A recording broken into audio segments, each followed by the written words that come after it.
Hello dear students, इस video में बच्चों हम प्लांट्स के रिप्रोडक्शन के बारे में पढ़ेंगे।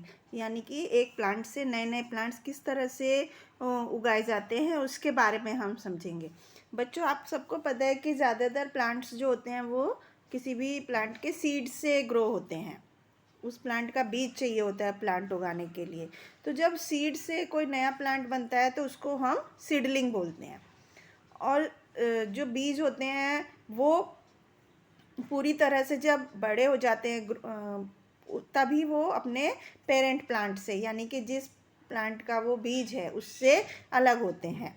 कुछ बीज होते हैं जो कि ख़राब हो जाते हैं अलग अलग रीज़न की वजह से, जैसे हैवी रेनफॉल, भारी बारिश की वजह से, तेज़ हवाओं की वजह से, या जंगली जानवर उन्हें खा जाते हैं, या कुछ बीज होते हैं जो कि जिनको पूरा पानी, हवा, सनलाइट, मिट्टी और नहीं मिल पाता, उस वजह से वो ख़राब हो जाते हैं, नए प्लांट्स ग्रो नहीं कर पाते हैं।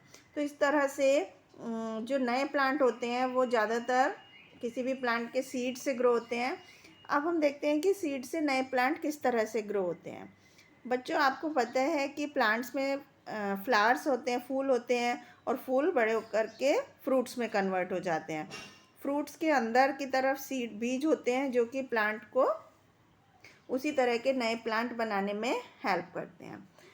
अब हम पढ़ते हैं कि एक प्लांट के अंदर बहुत सारे सीड क्यों होते हैं। एक फूल के अंदर, एक फ्रूट के अंदर बहुत सारे सीड की क्या ज़रूरत है।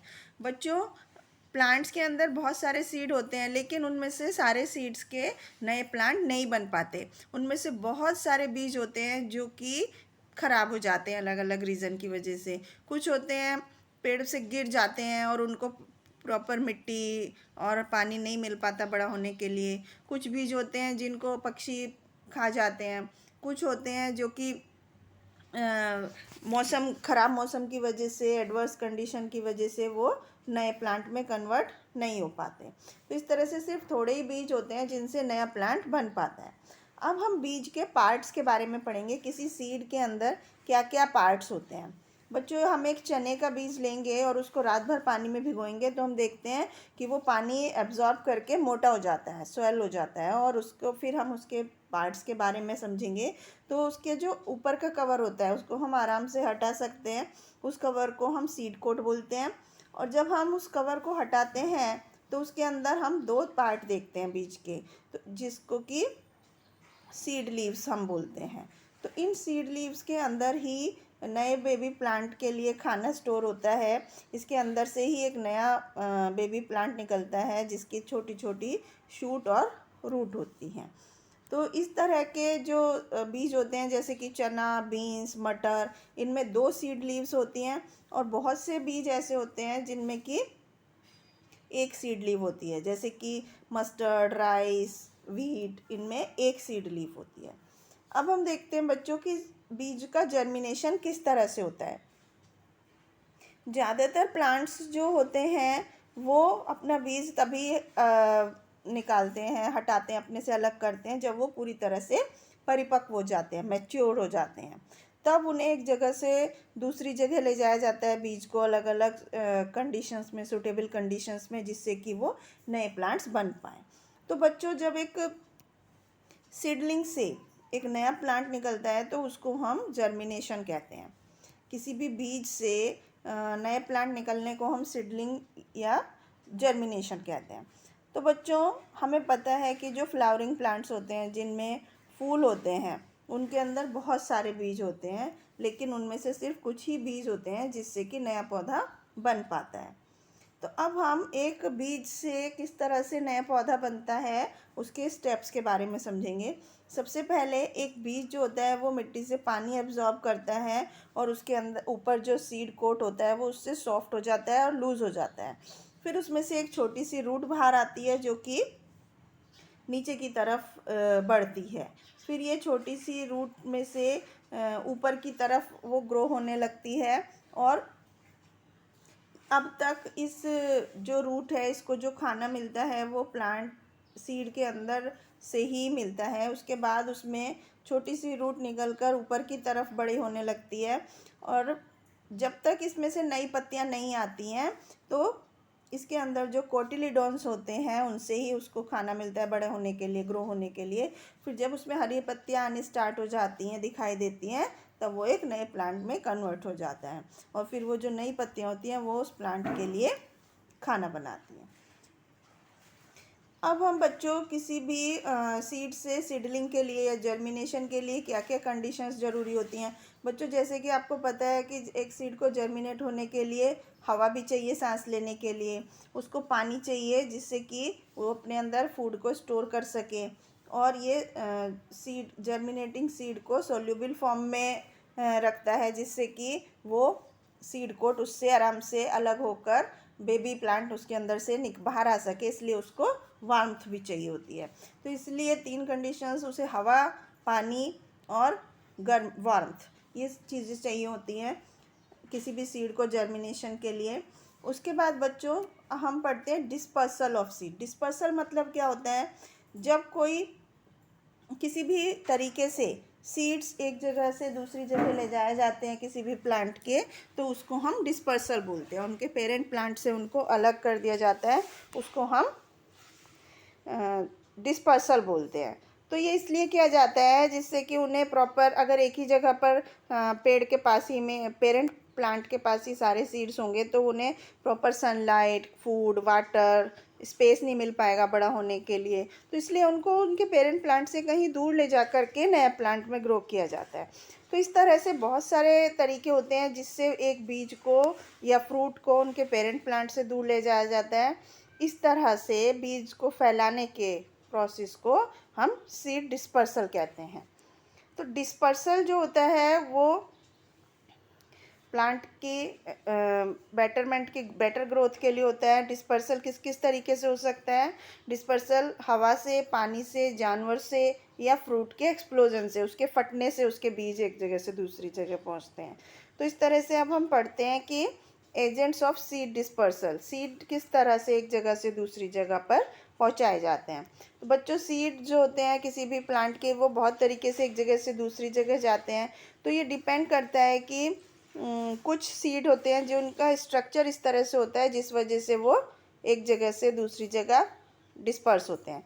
जैसे विंड, हवा के थ्रू कुछ बीज डिस्पर्स होते हैं, जैसे जो हल्के बीज होते हैं जैसे कि कॉटन का, मदार का, हिप्टेस, ये बहुत ही लाइट वेटेड सीड्स होते हैं, एकदम फर टाइप होते हैं, हेयर्स होते हैं या विंग्स होते हैं इन पर। तो ये आराम से हवा के थ्रू एक जगह से दूसरी जगह पहुंच जाते हैं। इसके बाद बच्चों दूसरा तरीका होता है पानी के थ्रू। कुछ बीज ऐसे होते हैं जो कि बहुत ही पानी में रहने वाले होते हैं, जैसे लोटस का फ्रूट होता है, ये बहुत ही स्पंजी होता है, स्पंज जैसा होता है। या कोकोनट होता है जिसमें कि उसका जो बाहर का कवर होता है वो फाइबर से ढका हुआ होता है, जो पानी में तैर करके एक जगह से दूसरी जगह पहुंच जाता है। तो इस तरह से सीड के स्ट्रक्चर के हिसाब से भी उनका डिस्पर्सल हो जाता है एक जगह से दूसरी जगह। तीसरा तरीका होता है ह्यूमन बींग्स और एनिमल्स। तो कुछ ह्यूमंस, इंसान और जानवर फ्रूट खाते हैं जैसे कि चेरी, आम, और उनके बीज को फेंक देते हैं। तो जब ये बीज जो होते हैं ये किसी चीज़ में फंस जाते हैं, किसी जानवर की स्किन से फंस जाते हैं, तो दूर जगह पर ले जाए जाते हैं। तो इस तरह से वो जहाँ पर गिरते हैं उससे वो दूसरी जगह पर पहुँच। इसके बाद नेक्स्ट तरीका होता है बच्चों एक्सप्लोजन। एक्सप्लोजन मतलब कुछ फ्रूट होते हैं जैसे कि मटर होती है, वो फट जाते हैं जब वो पक जाती है, और तो उसके बाद उसके जो बीज होते हैं वो इधर उधर फैल जाते हैं और नए प्लांट में कन्वर्ट हो जाते हैं। इसके बाद हम देखते हैं बच्चों अलग अलग तरह की फसल, फ्रूट्स और सब्जियां किस तरह से उगती हैं। हमें पता है कि दुनिया में अलग अलग जगह पर अलग अलग तरह के फ्रूट्स, वेजिटेबल्स मिलते हैं। तो अलग अलग फ्रूट्स को, वेजिटेबल्स जो होती हैं उन्हें अलग अलग तरह की मिट्टी, उनका क्लाइमेट और सीज़न अच्छी तरह से ग्रो होने में हेल्प करते हैं।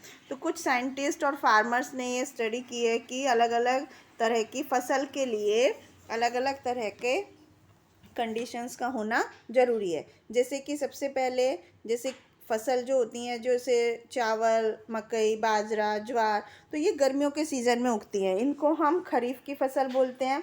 कुछ फसल होती हैं जो कि जैसे गेहूँ और चना, ये सर्दियों के मौसम में उगती हैं, इनको हम रबी की फसल बोलते हैं।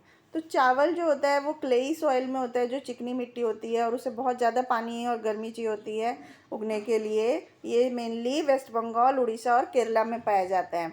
और राइस के जो प्लांट होते हैं उनको पूरे खेत में हर समय पानी चाहिए होता है।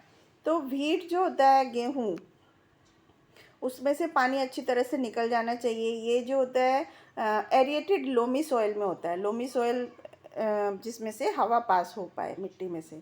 तो ये मॉडरेट टेम्परेचर में होता है, जहाँ पर पंजाब और उत्तर प्रदेश, जहाँ पर कि अलग अलग तरह का मौसम पाया जाता है। ज्वार और बाजरा होता है वो सैंडी सॉइल में होता है, जैसे जो कि राजस्थान और महाराष्ट्र में पाई जाती है।